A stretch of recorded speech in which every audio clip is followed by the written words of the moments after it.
Universo Literário. Sejam bem-vindos ao nosso segundo vídeo do podcast, que a gente chama de videocast, do Foco Literário. E hoje a gente está com uma convidada muito especial. Quem é a de Alonso? Denise Cruz. Se apresenta aí, por favor. Como a gente já falou no outro vídeo, o podcast é algo mais espontâneo, então a gente não preparou um roteiro, a gente vai deixar a Denise se apresentar e falar um pouquinho sobre ela. Nossa, pessoal, muito obrigada assim, pelo convite. Tenho uma honra enorme estar aqui, sendo a primeira entrevistada. Espero ser bastante pé quente aí.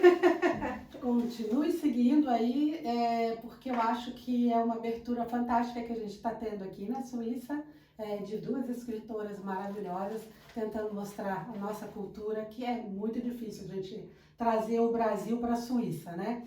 Então, para mim é uma honra estar aqui. Eu sou Denise da Cruz Campitelli, sou presidente da Casa Brasil Liechtenstein e há pouco tempo eu fui presenteada como cônsul honorária do Brasil em Liechtenstein. E a gente faz todo ano um pouquinho também da cultura brasileira, 10 anos que vai completar no dia 12/12 de 2022, 10 anos da Casa Brasil em Liechtenstein.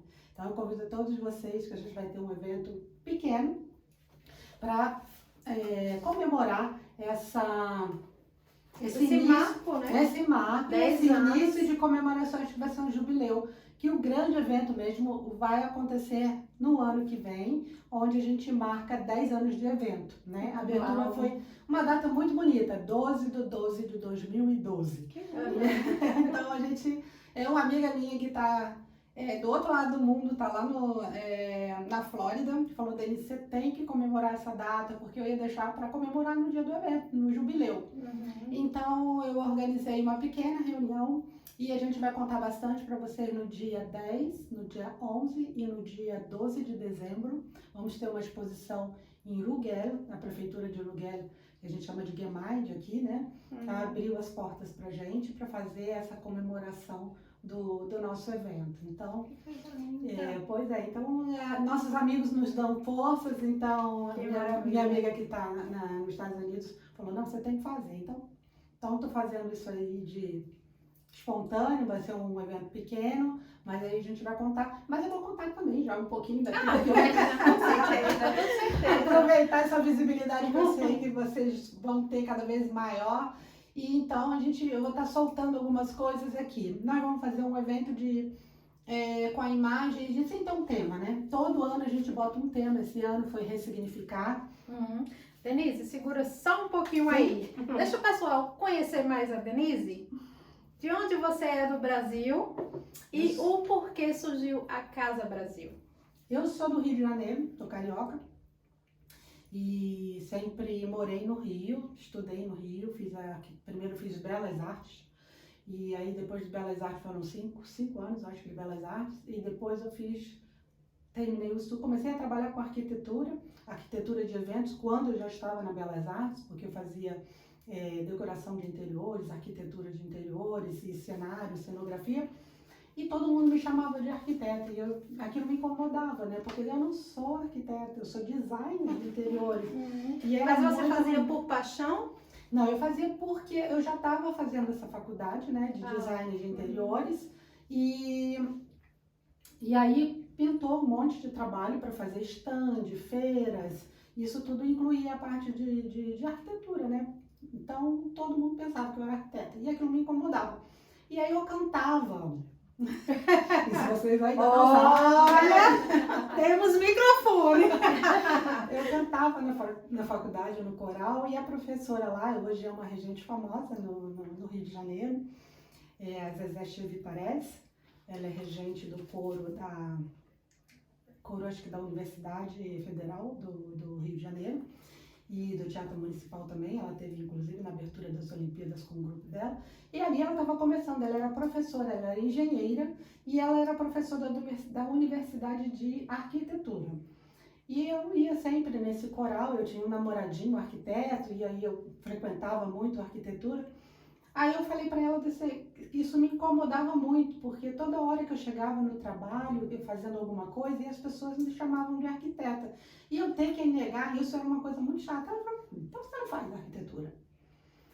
Aí eu falei assim, mas eu tenho medo de fazer arquitetura, porque a arquitetura tem cálculo estrutural, muita matemática, e não era muito a minha praia. Não que eu não soubesse fazer, mas eu gostava de trabalhar com arte, por isso que eu fiz Belas Artes, né? E aí ela falou, olha, faz o seguinte, você faz. Se você não gostar, você tranca.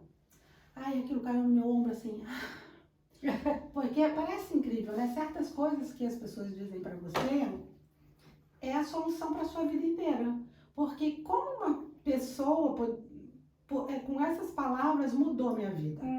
Porque eu tinha na minha cabeça tudo aquilo que eu entrasse para fazer, eu tinha que terminar. E aí uma pessoa que me deu, que eu sempre admirei muito ela, né?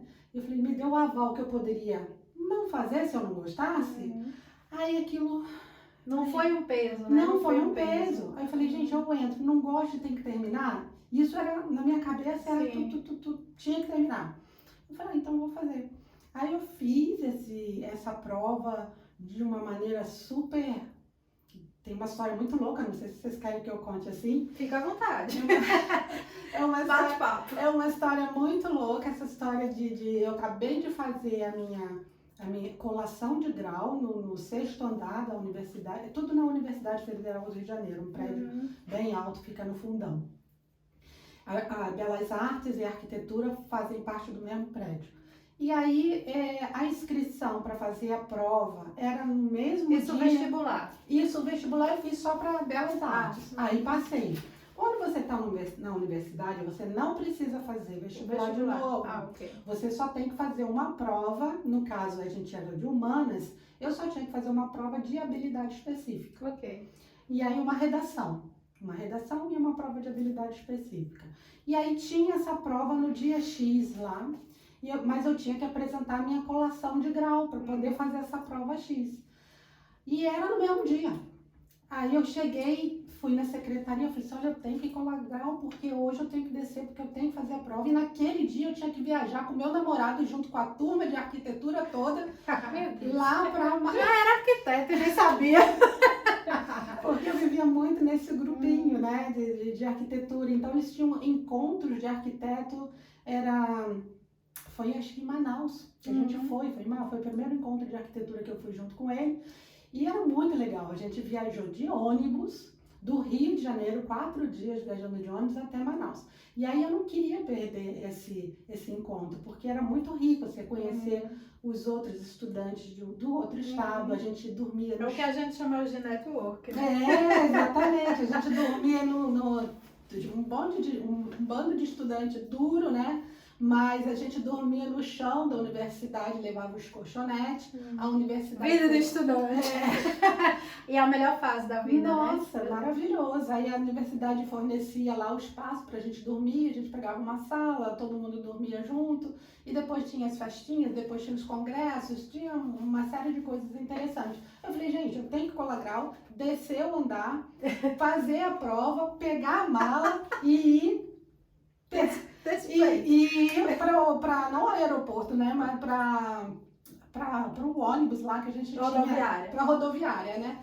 E aí aí eu fui lá, peguei, colei grau, desci, fiz a prova era uma redação e copiar um tijolo que estava no meio da sala e desenhar aquele tijolo com uma inspiração de um projeto arquitetônico naquela proporção, né? E aí tinha que falar sobre a política em Brasília. Gente, eu não entendia nada de política naquela época, era totalmente assim. E aí ficou muito difícil a minha prova de redação, mas a minha sorte é que eu tirei 10 na habilidade específica, né? E na redação eu tirei 3. Só para vocês terem, de 1 a 10, eu tirei 3, uma redação horrorosa, e eu tirei 10 na parte de projeto. Aí eu falei, gente, e fui a primeira, passei em primeiro lugar. Uau! Em primeiro lugar, de todos os estudantes que estavam ali já não precisando fazer a prova de pré-vestibular, né? De vestibular. Porque na realidade, para a arquitetura, o que você fez, para eles foi suficiente, né? O seu projeto. ele na época estava neoclassicismo, tinha uma modinha disso na época. E como eu já tinha uma vivência, eu já ajudava meu namorado a desenhar. Eu passava as madrugadas não namorando, mas desenhando. A gente virava a noite lá desenhando, que ele tinha que entregar projeto assim. Então eu já tinha uma vivência muito grande de projeto. Já tinha prática, já na realidade, tinha, com desenho. Estava escrito nas estrelas que você se tornava Exato. arquiteta. Aí eu fui, passei, aí quando eu tava em Manaus, olha que engraçado, em Manaus hoje me recebe aqui no Liechtenstein, que é uma outra história, né, também. E quando eu estava em Manaus, o que aconteceu? Foram 4 dias para chegar lá, eu liguei para minha mãe e falei, mãe, a senhora tem que ir lá para saber se eu passei, para ver como é que tem, para não perder o prazo da inscrição. Aí a minha mãe ligou, aí eu liguei no dia seguinte para minha mãe, ela falou, olha, eu fui lá, eu não lembro muito bem quantos dias que levou, mas eu tinha acabado de chegar na rodoviária de Manaus e eu liguei para minha mãe. E a minha mãe, naquele dia que eu cheguei, ela falou, minha filha, você tem que voltar. Eu falei, mas eu acabei de chegar, foram 4 dias de viagem de ônibus. Aí ela falou, não, é porque você passou em primeiro lugar. Aí eu falei pro pessoal todo de arquitetura que estava lá e todo mundo, Foi a festança. Era uma festa, só que eu tenho que ir embora. Aí eu falei, mas como? Você acabou de chegar, como é que você tem que ir embora? A gente daqui ia descendo, depois ia para Bahia, a gente ia se encontrar com outros estudantes assim pelo litoral do Brasil. E nessa história toda eu falei, mãe, dá seu jeito, vai lá, faz a pré-inscrição e tal. Aí ela foi, conseguiu um prazinho um pouco maior, uma coisa assim de, sei lá, 1 ou 2 semanas. Mas eu tive que voltar primeiro do que todo mundo, para poder não perder a inscrição. Ela falou, já tá entrosada lá com a arquitetura, todo mundo, e ela não vai poder voltar. E aí eu me inscrevi, consegui e cursei. Eliminei bastante matéria, que geralmente a arquitetura são 5 anos. Eu fiz 3 anos de arquitetura, né? Porque você já tinha outra faculdade e já tinha algumas matérias Isso. pagas que a gente fala, né? Exatamente, eu tinha eliminado praticamente 2 anos por causa das outras matérias que Belas Artes tinha afins, né? Mas eu não consegui terminar em 3 anos, porque no último ano que eu fiz, que era, eu só tinha só 2 matérias, que a gente deixa só as matérias mais pesadas para o final, que é o projeto final, né? E mais alguma coisa menos importante. Mas aí eu fiquei grávida. E aí eu fiquei grávida já não desse meu namorado de arquitetura, mas tinha um outro rapaz que eu fiquei grávida, que foi o meu marido depois na época. E nessa história de ficar grávida eu tive que trancar a faculdade. E aí tranquei a faculdade 3 anos. Mas nisso eu já trabalhava, quando eu estava nesse período de faculdade, já comecei a trabalhar, fiz um monte de estágio, fiz um monte de coisa e já estava trabalhando bem. Não estava mais como estagiária, já estava trabalhando bem legal. E ganhava meu dinheirinho e tudo mais. Aí eu falei, bom, meu trabalho eu não vou poder deixar, né? Então eu deixei a faculdade com 1 ano para terminar. E esse 1 ano não significava 1 ano, significava assim 2 matérias. E que iam levar mais ou menos 1 ano, né? Eu falei, não, vou ter que dar uma pausa nisso daí, vou ter meu filho, vou dar foco no meu trabalho. E quando meu filho completou 3 anos de idade, aí eu retornei, eu conversei com o meu chefe e falei para eles, olha, eu vejo que vocês pagam universidade para vários vendedores, o pessoal que estava lá se melhorando na profissão. Vocês não precisam pagar nada da minha faculdade. É que a minha faculdade é de manhã, então eu não posso vir de manhã. E aí eu conversei com eles, eles deixavam, eu comecei a trabalhar só na parte da tarde e consegui terminar a minha faculdade assim, num sufoco, né? Trabalhando. Por isso, mamães, não desistam. Não desista. Foi muito difícil 3 anos, por quê? Não por causa da matéria, mas porque eu não tinha mais ninguém. Eu não conhecia mais ninguém. Aliás, eu vim conhecer meus amigos de turma daquela época.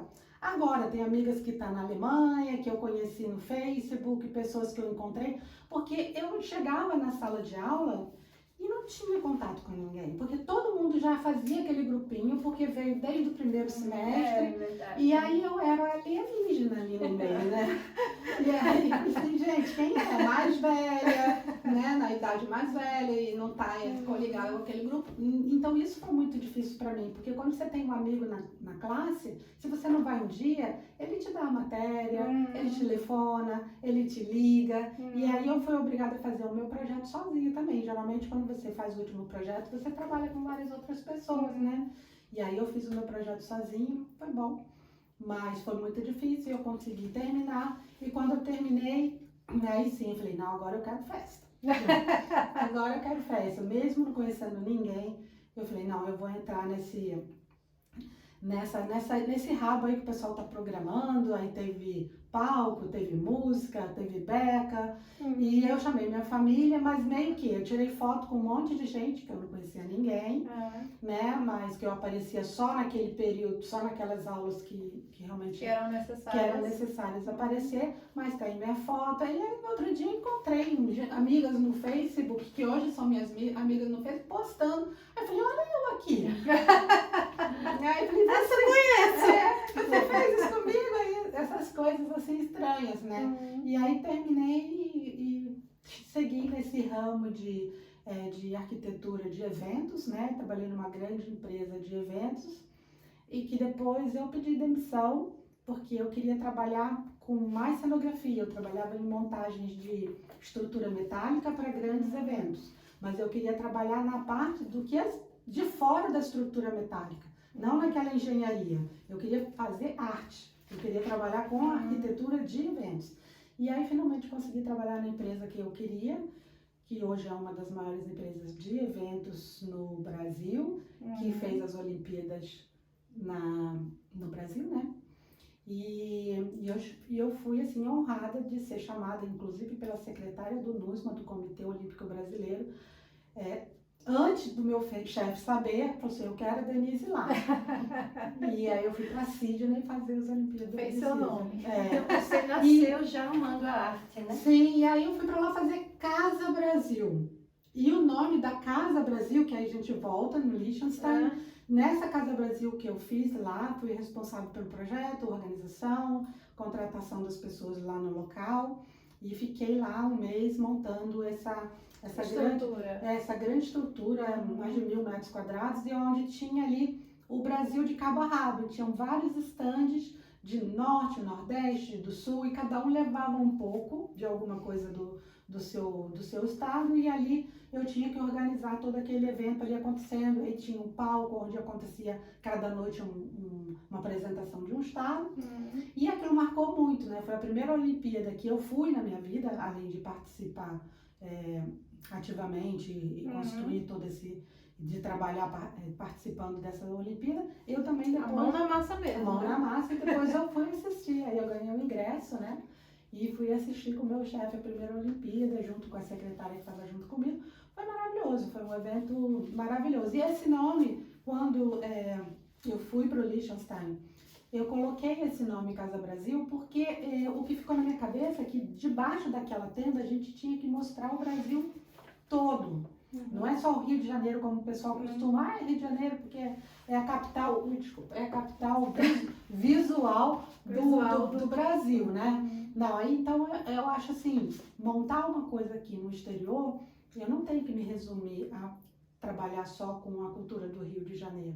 A gente tem cultura riquíssima, né? Então, todos os anos eu procuro trazer alguma coisa diferenciada de outros estados. Eu pretendo, em 2023, que o meu sonho, eu já falei para a curadora que eu tenho em Manaus, que é a Rosa dos Anjos, para a gente movimentar uma possibilidade de a gente trazer a festa de Parintins. Eu sei que é meio loucura, né? Vocês conhecem a festa de Parintins, mas pelo menos uma amostra da festa de Parintins, que é o boi vermelho e o boi azul, que é o caprichoso e... como é que é o nome do outro? Eu esqueci. Caprichoso. Gente, eles vão brigar comigo. Eu não tenho o nome dos dois. Quem sabe, coloca aí nos comentários. E aí, eles têm esses dois bois que são duas brigas, né? Que para ganhar, né? Então, eu acabei criando a Casa Brasil em função disso. Então, gostaria muito de ter esse evento no próximo ano aqui para fazer o Jubileu da Casa Brasil. Eu fui convidada pelo pessoal de lá para fazer um evento de arte no próximo ano lá com eles. Mas eu já estou invertendo, eu já estou querendo que eles tragam para cá não só a cultura da pintura, da arte, mas também a dança e a música. A dança e a música. Pois é, então isso é... Existe mais algum sonho que você desejaria realizar, fora todos esses, assim, que já... Algum sonho especial? Olha, eu sou uma pessoa que não paro quieta, assim, na minha mente, né? Eu acho até que fisicamente eu sou até quieta demais, mas a minha mente, ela tá o tempo inteiro criando. Eu olho, às vezes, aqui no timeline ali, e já tô criando um projeto. Porque eu fico ligando uma foto, um vídeo, aí eu já pego aqui... As ideias vão se interligando na cabeça e já nasce um projeto. Já nasce um projeto. Então tem esse problema. Às vezes eu tenho até que ficar longe do problema, sei lá o quê. E eu tenho que, às vezes, ficar longe um pouco do celular por causa disso. Eu não tô só ali passando o timeline. Eu tô ali, a minha mente tá ali... Trabalhando. Aí vai... exatamente. Mente criativa. É terrível isso, né? Então, quando ela... Bom, terrível de bom. Terrível de bom. Até nas férias, né? Meu filho, mãe, dá pra você pensar em outra coisa? Bom, além de toda essa bagagem, né, que a Denise traz, ela também tem a revista, né, a Fanatic. E assim, como o nosso canal, ele vem foco literário, e muita gente acha que é só livro, né, e não, é o mundo da arte, abrange todo, até mesmo porque a escrita é algo novo para nós seres humanos, né? A escrita veio bem depois, então a comunicação era por símbolos, eram por imagens, era por comunicação quando as pessoas começaram. Antes de saber falar, elas se comunicavam de qualquer forma, por gesto corporal, e aí vieram os símbolos, vieram as imagens, e foto é algo que traz história, né? Então você pode falar um pouco da sua revista? Que história tem a sua revista? Essa coisa da revista não é minha, né? A revista é do meu filho. E ele tá em casa.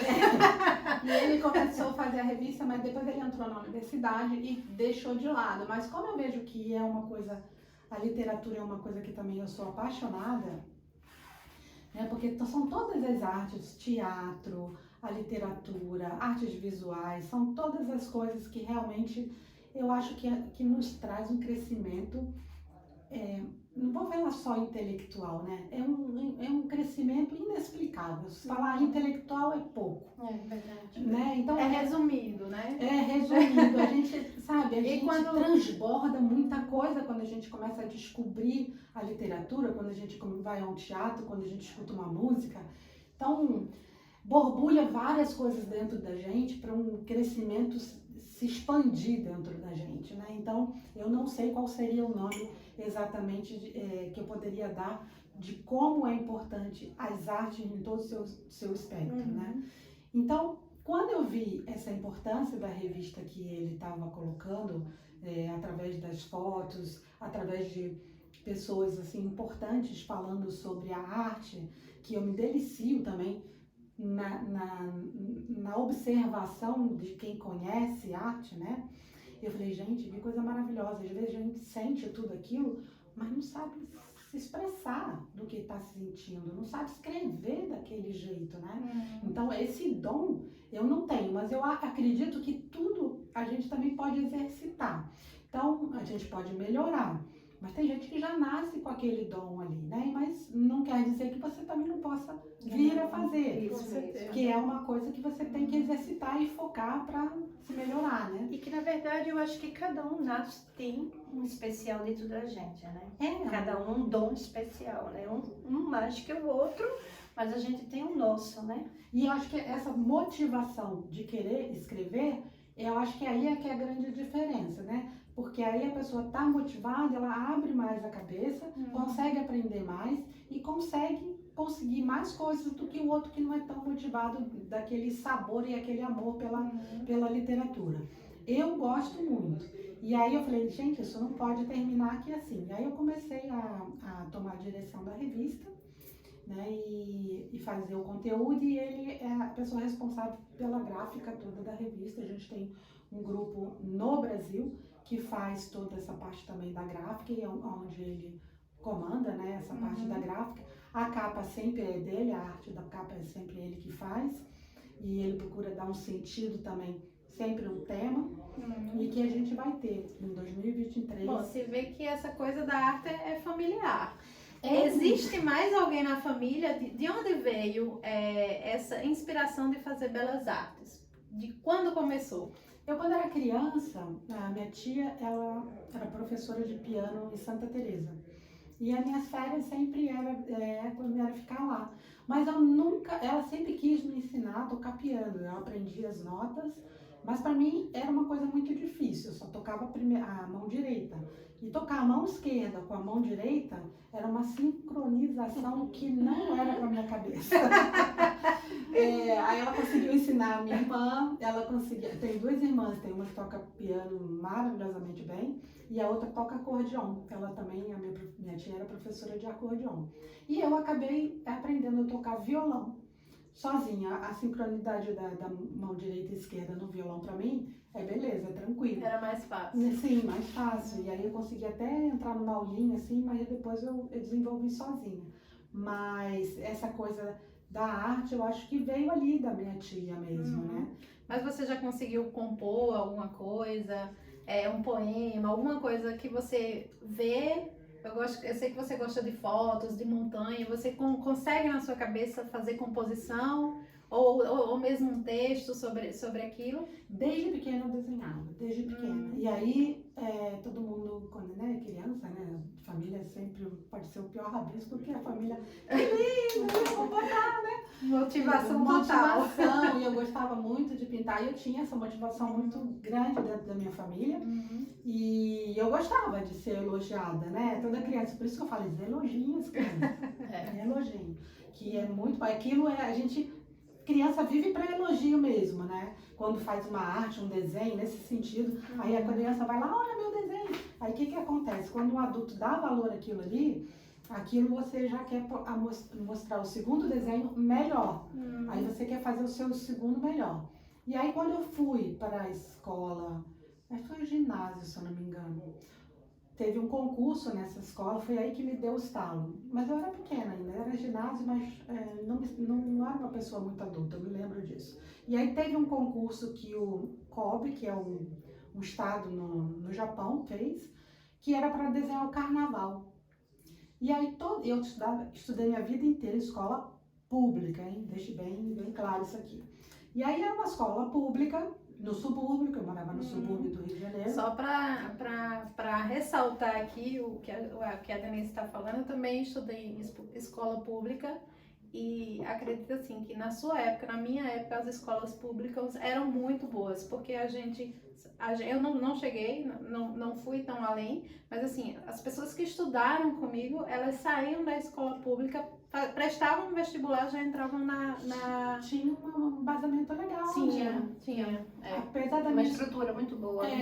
apesar da minha escola não ser assim a melhor do bairro, mas a gente tinha muito assim o carinho das professoras, que você via que elas realmente estavam ali querendo que você aprendesse alguma coisa, né? Então eu tinha assim algumas excelentes professoras, no caso de matemática e português, eram excelentes professoras, mas não foi todo o ensino, eu tenho que dizer que não foi todo o ensino na escola pública que foi bom, mas a gente se virava, né? Deu para chegar onde eu queria chegar. E lá teve esse concurso para todas as escolas públicas na rede do Rio de Janeiro, que o Japão estava recolhendo esses desenhos. E tinha uma menina na minha sala que desenhava, que era assim, que eu babava, e eu queria ser sempre muito amiga dela, porque ela desenhava muito bem, eu queria sentar do lado dela, eu queria pegar aquilo para ver se passava, né, pela pele, alguma coisa assim. Eu tive uma amiga assim também. Aí, nossa, como eu admirava. Aí a gente fez esses desenhos todos e apresentou na sala de aula. E depois veio lá o comitê, não sei muito bem, recolheram todos os desenhos da escola, da sala. E o desenho dessa minha amiga, pra mim, é o desenho mais lindo que eu já tinha visto na minha vida. É claro que o meu não ia ganhar, né? Eu não estava achando que o meu desenho ia passar alguma coisa. É interessante, a gente nunca acredita na gente mesmo, né? Imagina, eu desenhei um troço complicado. E olha que ela foi incentivada na infância, Não, viu? Mas mas- mesmo assim, mas não né? chegava- Ainda fica aquela... Não chegava aos pés, não chegava. Até hoje eu acho que não chegava aos pés. Mas eu acho que é porque hoje, com a minha visão, eu desenhei a praia de Copacabana inteira e com um monte de mulatinha desenhando assim, com aqueles biquínis, com aquelas coisas todas e essa festa de pé no chão, né? E era um desenho bem colorido. E aí o meu foi escolhido da minha escola, depois foi escolhido do estado e depois foi mandado para o COP, que ela para o Japão. E aí, para mim, foi a maior surpresa, né? Quando ela me perguntou como é que você descobriu que você podia ter algum talento, assim, para desenhar. Foi aí, né? Que aí, de repente, chega uma pessoa na minha sala e pergunta quem é Denise? Eu falei, cara, é problema, né? O que é que eu fiz? O que eu fiz? Que eu fui, porque eu sempre fui, não bagunceira, assim, de fazer coisa errada, mas eu sempre gostava de agitar. Era da muito. turma do fundão? No fundão não, porque eu não enxergava direito. Eu ficava na primeira. A bagunça era na A frente. bagunça era na frente, né? Eu não queria sentar lá atrás, porque eu não, apesar de usar óculos, mas eu sempre queria sentar na frente. E atrapalhava todo mundo, né? Porque eu sempre fui alta, né? Mas eu não queria saber, eu queria sentar ali na frente. Fazia parte do CCE, que é o Centro Escolar, alguma coisa assim. Era presidente do CCE, me botavam como presidente do CCE. Não sabia fazer nada, mas me botavam, não sei porquê. Talvez porque tivesse voz para falar com as pessoas, né? Eu nunca me senti capacitada para fazer aquilo que o pessoal me empurrava para fazer. Foi capacitada na força. Na força. Não, vai ser você. As minhas amigas chegavam, não, você vai ser isso. Eu falei, mas você vai ser isso. Que delícia. Aí eu falei, então tá. Aí, quer dizer, eu tava sempre agitando, dança na escola, dia dos pais, dia das mães. Já fazia aqueles eventinhos escolares todos, já na parte do ginásio, né? E aí quando chegou aquela pessoa com esse certificado, eu falei, gente, será que eu andei organizando coisa errada, mexi com quem não tinha que mexer, O que eu fiz? né? O que eu fiz com algum evento que não deu certo? Aí essa pessoa veio com um certificado, né? Legal você receber um certificado do Japão, né? Morando no subúrbio, escola pública, receber... Isso foi que ano? Gente, olha, isso já tem muitos anos, já tem mais de 40 anos, né? Vou fazer 60, mas já tem bastante tempo. Então, aquilo ali realmente me deu um estalo assim, poxa, que legal. E aí eu sabia desde pequena que eu queria fazer alguma coisa com a arte, porque aquilo era que vinha de dentro, né? Uma coisa que vinha muito, muito de dentro mesmo. E aí comecei a fazer essa faculdade de arte, mas antes eu me inscrevi para fazer uma faculdade de, como é que fala? Nutricionista. Porque eu gostava também de entender um pouco dessa coisa de alimentação, até hoje eu gosto. E eu brigo, entre aspas, muito com meu marido, que é italiano, porque quando eu cheguei aqui eu não comia quase carne, né? Eu já tinha tirado a carne de porco, eu já tinha tirado. E já estava tentando eliminar as carnes e ter uma alimentação mais saudável. Não que a comida italiana não seja saudável, né, gente?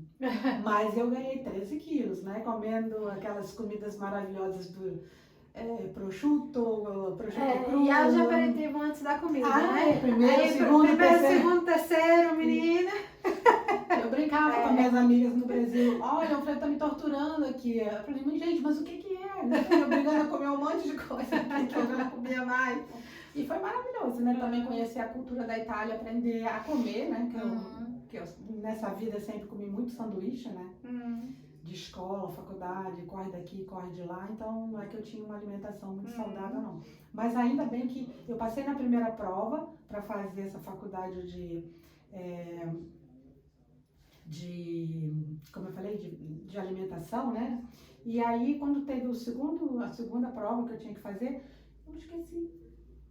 Eu simplesmente esqueci. Ainda bem, porque se eu tivesse ido fazer e passado, talvez eu não tivesse feito a outra faculdade. Tudo tem um porquê, né? Você viu como é que eu fui esquecer a data da segunda fase da prova? Passei na primeira, falei, bom, beleza, agora vou passar para a segunda. E aí esqueci. Tinha que ser. Né?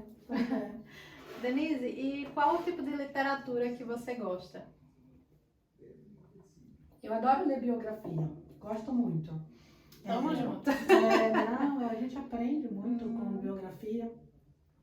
Eu acho que eu leio muito pouco, gostaria de ler mais. E eu gosto muito de ler livros que tenham a ver com a espiritualidade. Não só livro espírita, né? Mas tudo que tem a ver com o crescimento espiritual, que não tem a ver propriamente com religião. Alguns até tem. Muita coisa de Dalai Lama que eu li, que me deixaram assim, impressionada, né? Como ele, como um homem super forte na religião dele. E ele dizia que aquilo não era importante, né? Não importava ele ter aquela religião. Importa é você ser, né? Então, e não ter a religião. Então, não foi assim exatamente Até as palavras porque dele, mas... as religiões, seja ela qual for, ela foi modificada pelo ser humano, né? Pelo ser humano. Então, assim, se você vai lá na raiz, não é nada do que vem pregando aí, né? É muito amor essa questão da evolução, de você poder confrontar suas próprias sombras, né? Para ser um ser humano melhor cada dia. A gente tem muita coisa para aprender. Eu acho assim que todas passam a sua mensagem, né? Sim. Né? Todas têm a sua mensagem. E o que a gente tem que fazer é peneirar, pegar aquilo que a gente acha que vem para o nosso conceito e eu faço isso. De estar aberto para... E eu acho que também cada uma, né? Eu assim, não condeno nada, né? Assim, das religiões que realmente estão aí para fazer o bem. Porque eu acho que é igual sapato, né? Você não gosta do mesmo sapato que eu, você tem um número, eu tenho o outro. Cada uma encaixa no pé de uma pessoa, né? Com certeza. É aquela que você vai se sentir mais confortável, onde você se sente bem, onde você pode caminhar com aquilo e que vai te trazer mais segurança de andar. E eu acho que cada religião tem um local para chegar numa determinada pessoa. O importante é que ela pegue aquilo ali e transforme, não no fanatismo, mas no que ela pode melhorar com aquilo, né? Com certeza. Eu acho que a intenção é você ser um ser humano melhor para você. Exatamente. E você sendo um ser humano para você, você automaticamente está sendo para o mundo. Exatamente. Né? Você tem lembrança qual foi o primeiro livro que você leu? Olha, o primeiro livro que eu li eu não sei, mas o primeiro livro que me marcou foi o Diário de Anne Frank.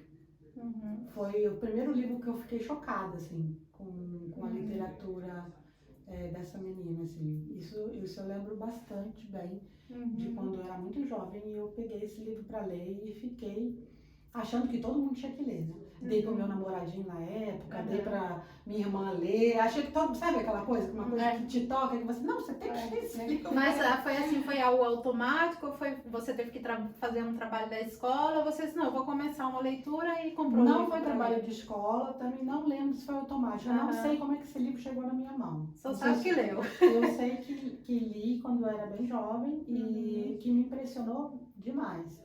E depois o outro livro que eu li, que também era bem jovem, que aí é um livro espírita, que eu também só posso lembrar dos livros que me impressionaram. Sim, com certeza. Violeta na Janela. Duas.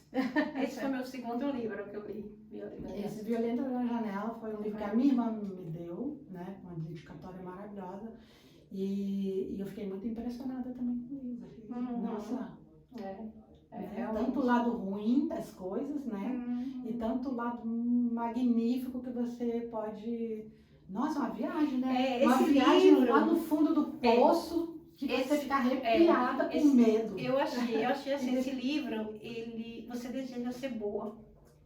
Ele deixa você, quando você lê o livro, você diz, eu quero ser boa, eu quero ser uma pessoa melhor, não é? E esse é o livro também que eu quis dar para todo mundo. Assim. Quando eu leio uma coisa, não, você tem que ler, tem que ler esse livro. Eu recentemente escutei o vídeo dele novamente. Quando eu vou fazer caminhada, eu escuto. E sempre, quando você lê um livro que volta a ler ou escutar, você sempre aprende mais, né, dele, né? Porque tem detalhes que tem detalhes que você... E que esse foi um livro que, principalmente quando a gente gosta, a gente não quer parar de ler, né? Aí a gente fica... E aí você, às vezes, a leitura é tão dinâmica que talvez é por isso que na segunda vez quando a gente lê, a gente percebe que pulou alguma coisa importante, porque a gente quer saber o que vai acontecer. Porque realmente é um livro assim, você não para. Assim como os dois, pra mim, né? Você não para de ler. Tipo assim, lê em 2 dias no máximo. Você Quando o livro é interessante, a gente quer devorar, quer ir até o fim, a gente fica triste quando acaba, né? E são livros assim que eu gosto de ver histórias verídicas, né? Porque essa história tem uma parte que pode ser comprovada, né? Dessa Patrícia, que era a filha da protagonista do livro, e que é uma história real que você pode comprovar na vida dela real. O resto é um livro espírita, né? Que não, digamos assim, você não pode comprovar, mas é lindo, vale a pena ler, até mesmo pelo parte romântica que o livro tem, né? Que é fantástico. Mesmo quem não gosta. Faz sentir que você deseja ser uma pessoa boa. Eu me senti assim, meu Deus, eu tenho que melhorar. Ser boa. Eu quero ir para o meu lugar que ela foi, então eu quero ser boa. Pra gente ver o quanto a literatura mexe com a gente de todas as formas, seja ela uma biografia, seja ela um conto, seja ela uma fantasia, seja ela uma ficção. É muito interessante a história, né? E o ser humano gosta de ouvir história. E o seu livro eu também fiquei muito impressionada. Obrigada. Fiquei muito impressionada com o seu livro. Falei, você passa a viver todas as coisas que o autor está escrevendo ali, né? E aí você começa a admirar mais a pessoa também, né? Então, você já te admirava, depois de ter lido a sua biografia, fiquei de 4, né? Muito obrigada. Respeito muito, né? Todas as meninas daqui, da Suíça, que escreveram biografia, que eu tive a oportunidade de ler, eu fico assim, caramba, impressionada e reverencio todas e nem sei o que dizer, assim, é muito importante a gente divulgar a literatura de todas essas pessoas que vêm também para a Suíça e que se propuseram a escrever um livro e mostrar para as pessoas que estão aqui. E coragem também, né? Quando você faz uma biografia da sua vida, você tem que ter coragem, né? Muita coragem. Então, eu acho assim lindo o respeito. Eu não conseguiria fazer uma biografia e não consigo falar de mim, falar das coisas todas. Mas eu acho assim, eu admiro muito a coragem que a pessoa tem de fazer uma biografia da sua vida. Eu também acho que essa coragem entra dentro de uma terapia, né? Porque, nossa, muitas coisas que passam com a gente quando a gente é criança e que muitas vezes a gente não está trabalhando, não trabalhou isso na infância e você não tem essa coragem. Essa coragem. De poder, só vai ter depois que você trabalhar muito para poder expor. Exatamente. Eu já sou uma pessoa que eu não gosto de lembrar do passado. Procuro evitar ao máximo de lembrar do passado, porque eu quero. Então, o fato de você escrever uma biografia, trazer tudo aquilo para o presente, escrever tudo a gente, eu não tenho. Eu, sinceramente, eu não tenho essa coragem, não. Mas isso ajuda tantas pessoas, né? Se você for ver, você acaba, as pessoas acabam não só se solidarizando com você, mas vendo um espelho também, né? Eu também não digo passou igual, mas passou parecido, algumas trechos da sua vida que pode ter influenciar positivamente nas outras pessoas, né? Eu acho isso muito, muito importante. Mas eu também estou escrevendo um livro, gente. Uau! Olha aí! Vamos ouvir a história da Denise falando do livro. Só vou voltar aqui, só um pedacinho aqui para minha história. Como você estava falando da espiritualidade, então, para mim, existe o karma e o dharma. Então, a escrita, para mim, foi um dharma, foi um presente de Deus, porque aqui as minhas terapias, elas são em alemão. Então, a escrita em português, na minha língua materna, eu pude colocar para fora muitas coisas que nem na terapia eu conseguia falar, ou não sabia me expressar por ser em alemão. Então, foi assim, foi uma mão de Deus que diz assim, eu sei que você não queria saber, mas a sua alma está aqui para evoluir e a gente vai curar isso sim. E por mais difícil que seja, mesmo que você não consiga falar, você vai escrever. Então, assim, a forma de escrever, para mim, foi um milagre espiritual que aconteceu comigo, porque foi 80% da minha terapia. Foi escrever o livro e colocar para fora tanta coisa que eu guardei por tanto tempo. Agora vamos ouvir a Denise. Interessante isso, essa coisa da terapia na maneira de escrever. Já ouvi várias escritoras falando exatamente isso que você está falando. De que escrever foi libertador de diversas... Liberta a dor. Exatamente. Eu, como vocês já viram, né, sou mais ligada à arte e ali é que é a maneira que eu tenho de me expressar melhor, inclusive minhas dores, né? Então, o meu livro não podia ser diferente. Então, esse é um livro que foi incentivado também por olha, para as amigas, né? Que maravilha! Tenham amigas igual a Denise. Nossa, então, amigas que incentivam. Nossa, não é? Eu acho que a amizade certa na nossa vida faz a nossa vida mudar. Com certeza. Então, eu fazia essas garrafas PETs que vocês viram no dia do evento, que são aquelas esculturas, que aquela história da escultura ali não foi porque eu queria fazer exposição, foi porque faltou patrocinador. O meu patrocinador de flores, que eu tinha todos os anos, ele não trabalha mais na empresa. Então, ele que abria as portas de botar ali as flores como parceria em troca de propaganda para ele. E essa nova organização não deixou, não quis. Eu falei, gente, como é que eu vou fazer agora? Eu nunca gastei dinheiro com flores, sempre era uma parceria que a gente fazia. E aí eu passando assim no meu móvel, vi minha escultura, né? Eu falei, gente, isso tá tão bonitinho aqui, que tal eu pegar minhas esculturas todas e levar, já que é um evento de arte, e eu tenho bastante, eu tinha que ter 10 esculturas, eu vou levar. Que inclusive eu também já fiz uma vez em São Paulo, um evento de free jazz, onde a gente contratou um artista, um escultor, e ele fez todas as esculturas em vez de flor, ele tinha feito isso. Então, quer dizer, tava lá na cachola essa coisa de escultura no meio do evento, né? No meio de uma mesa de almoço. Então, só fiz aquela ligação, peguei e falei, menos um problema. Estou num evento de arte, vou colocar. Essa ideia dessa escultura não era ideia de escultura nada, gente. Eu tenho que falar a verdade para vocês. Eu tinha um monte de garrafa PET lá, que meu marido só toma água gasada. E aí ficam quilos de garrafa PET, né? Aí eu falei, gente, e aí eu comecei a olhar essas garrafas PET, principalmente de Guaraná, que eu também comecei a comprar, o Guaraná brasileiro. E ele tem um verde tão bonito e é tão duro. Eu falei, gente, isso é muito bonito, isso parece um vidro. E aí, nesse negócio aí de me desestressar, eu peguei uma espécie de ferro quente, que a gente tem de soldador, e comecei a trabalhar ali, furar, a fazer coisas ali. E sabe aquela coisa que o pessoal... Deixou a criatividade sair ali na garrafa, Não né? é nem a criatividade. Você sabe aquele plástico bolha que o pessoal fica... diz que aquilo desestressa? Desestressa. O meu era isso aí. Para desestressar. Desestressar. Nasceu a arte. Desestressar. Aí eu peguei aquele negócio ali, só que quando eu ia descendo com aquele ferro quente, era tão gostoso fazer aquilo ali. E aí você vai se integrando, fazendo os buraquinhos e fazendo voltas. Aí é aquele tal negócio, a minha mente não para, assim. Eu tô sempre, daquilo ali, aí dá pra fazer mais aquilo lá. E se eu torcer assim, se eu quebrar assim.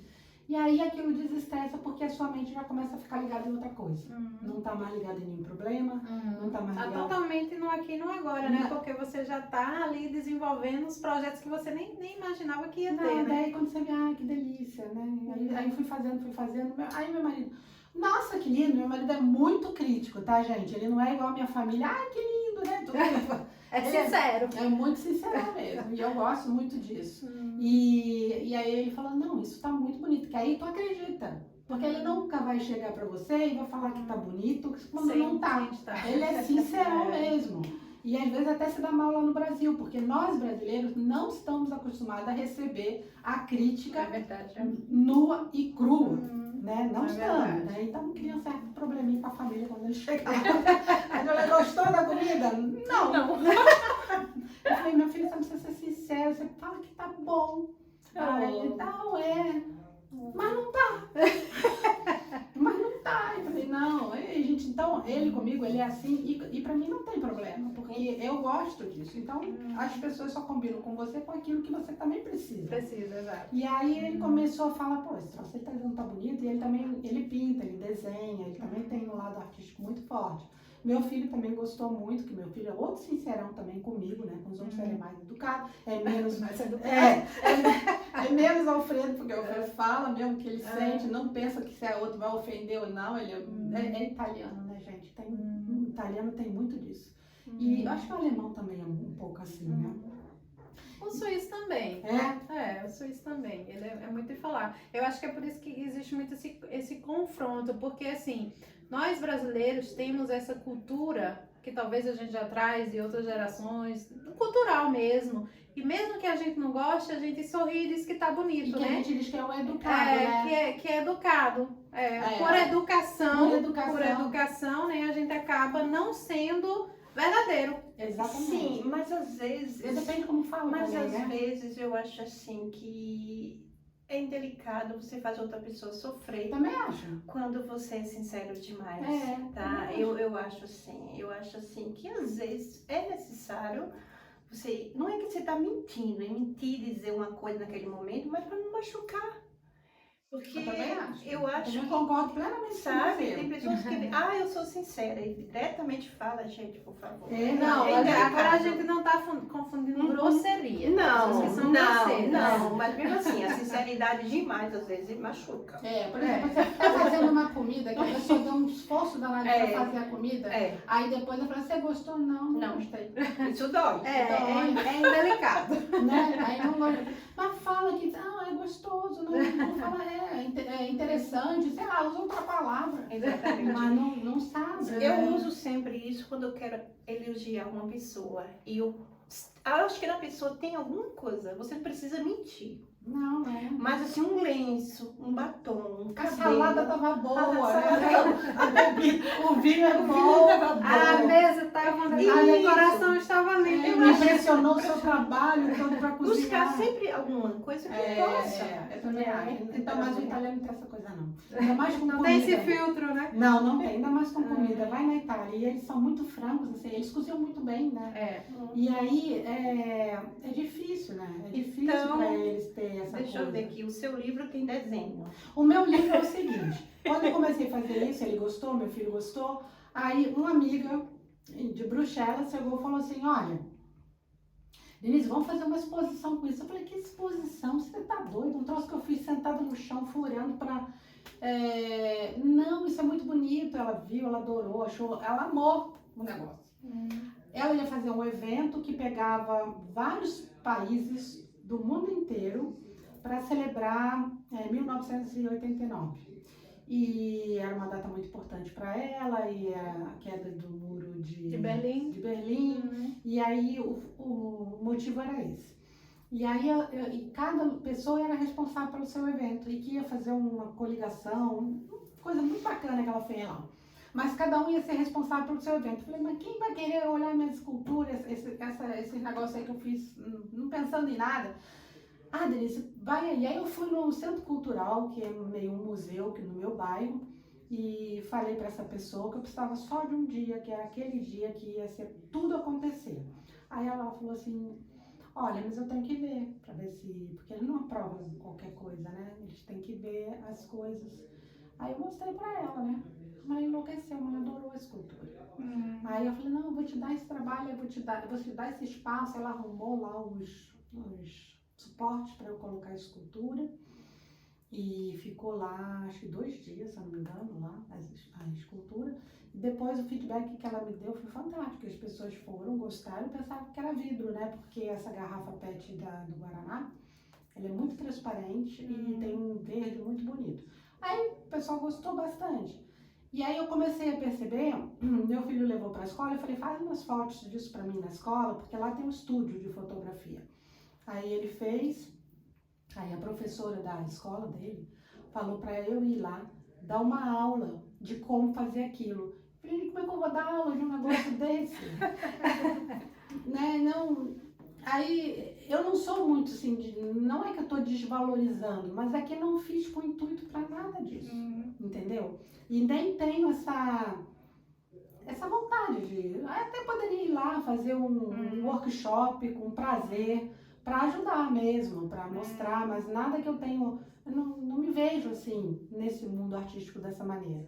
Mas as fotos que o Atis tirou, que é o meu filho, ficaram tão bonitas, então eu resolvi aquilo, eu fiz até uma exposição 3D, onde você pode passear e ver essas fotos ampliadas.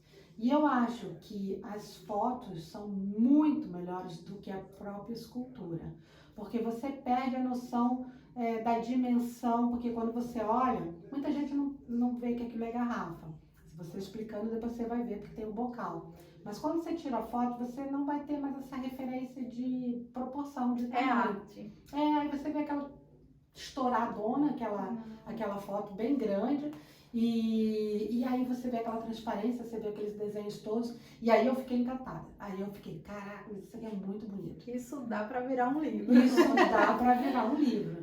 E aí, para virar um livro, também tenho que falar um pouco sobre a sustentabilidade, porque também foi por aí que eu falei, gente, coisas tão bonitas, a gente joga todo dia no lixo, todo dia. Isso aqui faz uma montoeira, que eu não sei se isso aqui está dizendo o que é, que todo mundo já está careca de saber quais são o problema que a gente tem do microplástico, principalmente, porque antes só eram as garrafas. Agora não são mais as garrafas, agora são aquilo que a gente praticamente não vê, que é o que o peixe come, que depois você come quando come peixe. Então eu falei assim, bom, então vamos chamar a atenção sobre isso de uma maneira bonita. Porque sempre a gente chama isso de uma maneira tão feia, né? A gente fala, olha essa ilha de flutuante que está lá entre um oceano e outro, um continente e outro, e a gente está ali sempre focando no pesado da informação. E aí eu resolvi, bom, vamos focar. Você quer trazer de uma forma mais leve a informação. Eu quero trazer de uma forma bonita. Aí, por quê? Você só presta e aprende na vida, presta atenção e aprende as coisas na vida, aquilo que você gosta de ver, aquilo que você gosta de escutar. Porque aquilo que não está te agradando, que aquilo está te machucando, porque você joga esse lixo fora, eu também jogo, não posso fazer aqui não. Você não vai querer ouvir, né? Você vai dar A verdade dói. você não vai querer ouvir. Aí desvira, né? Aí você não vai querer ouvir, vamos passar para outra, automaticamente você faz isso. Mas se você vai numa exposição, você vê a ideia era essa, de fazer eu já estava antes da pandemia, com exposição marcada em vários lugares, na Noruega, nos Estados Unidos, em vários consulados também, com esses cartazes e os quadros, né, de fotografia e a exposição pequenininha. E aí veio a pandemia e mudou um pouco. Mas aí veio a ideia do livro. Então eu tenho algumas... como é que se diz? O livro já está pronto? Tem data para ser lançado? É, ser publicado? Tenho fotos eu já montei as fotos, tem textos que eu tenho que... Estou programando esses textos, né? Porque eu quero fazer esses textos referente a cada foto que está sendo levada. Algumas pessoas eu estou convidando, pessoas que também falam sobre arte e sustentabilidade também. Não só eu escrevendo, mas acho legal a gente também inserir outras pessoas. É claro que vai ter um inicial e um final que eu vou ter que escrever, né? Então, eu espero para 2023. 2023? Uau, bem novidade. Bem novidade. Esse livro aí, Denise, para fechar aqui o nosso podcast, a gente quer te agradecer muito por sua colaboração, pelo seu carinho, por você trazer sua história, por fazer tanto pela cultura brasileira, no Principado de Liechtenstein, que Denise mora lá, né? Só que quem está na Europa já ouviu falar de Denise da Cruz, da Casa Brasil e de todo o trabalho que ela faz dentro dos artistas, dos escritores. Ela está sempre procurando, vai aos eventos, prestigiar as pessoas. E muito obrigada por você estar aqui participando com a gente do nosso podcast. É um prazer receber você. Eu já participei com a Denise da Casa Brasil 2 vezes. A primeira vez foi em 2019, foi antes da pandemia. E agora tive o prazer de voltar com a Ádia, com o stand, e a gente fez um pouco do Roda Viva, né? Então, assim, foi muito bonito de ver toda a estrutura do seu evento, os artistas que vieram, as fotos, que por si só já é uma arte total, né? Você chega e você se perde ali naquele mundo. Então, assim, parabéns, Denise, muito obrigada, que você continue aí com essa força, essa garra de trazer a cultura, de trazer mais eventos, nos leve junto, leve a literatura, E gratidão a você por estar participando do nosso podcast como a primeira. Eu que agradeço. A primeira aqui, espero que seja bem pé quente. E para o próximo ano a gente vai ter um festival de literatura, que esse ano não deu para fazer, porque eu fui para o Brasil, aí fiz um evento online também, e não deu para a gente organizar. Mas eu já estou com uma curadora para o próximo ano. Então a gente vai ter uma exposição de literatura com premiação, como a gente fez no ano, naquele 2019, eu acho que teve, 2018 a gente também teve, mas em 2023 a gente vai ter um evento maravilhoso com o tema Futebol Arte. Então vamos, vocês estão convidadas, vocês estão todos convidados para falar sobre futebol arte. Então é isso. Muito obrigada a Denise, muito obrigada a todos vocês. Se você se identifica com a nossa energia, gosta do nosso conteúdo, segue a gente no Podcast Foco Literário, no Instagram, YouTube, Facebook a gente tem também. Se vocês têm sugestões, críticas construtivas, por favor, não metam o cacete na gente, tudo na paz e no amor, é tudo aceitável, com respeito. Então, fiquem à vontade para colaborar conosco. E é isso. Muito obrigada. Tchau. Tchau.